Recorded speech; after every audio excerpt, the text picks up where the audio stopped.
available for the recovery effort. A West Seattle woman who escaped the rising tide of water in New Orleans says she owes her life to the kindness of strangers. Cairo 7's Deborah Horn is live with the woman's incredible story. Deborah? Margot, Sefla Fuhrman says she tried to leave New Orleans before Hurricane Katrina hit, but a 5-minute drive took 2 long hours, so she went back home and waited. Overnight, her worst fears came true. And I looked out the window, and I realized I didn't have a street, I had a river. And that's when I got a little bit scared. I said, I should put some stuff up against the doors of my house, you know, and I mean, still hoping that it's not going to get that high, you know, maybe, like, as long as that river just stays outside and doesn't get in my house, it's okay. Well, it started to come up under the vent, and then it exploded out of my toilet. I mean, it just started bubbling up out of the toilet, and I'm like, oh, and that's when I panicked.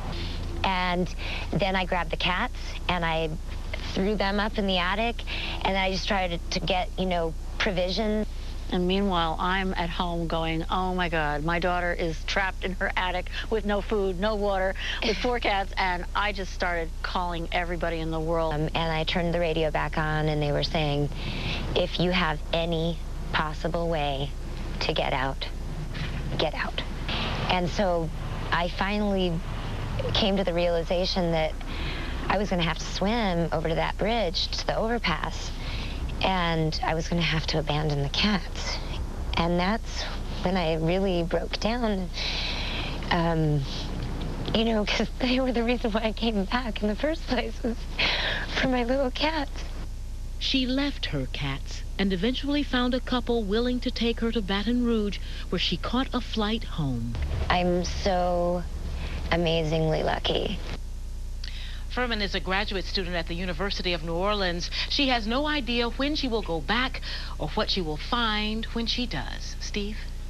So many stories, Debbie, thanks. The online equivalent of the bulletin boards we saw of the missing following the September 11th attacks are now springing up all over the web before Katrina.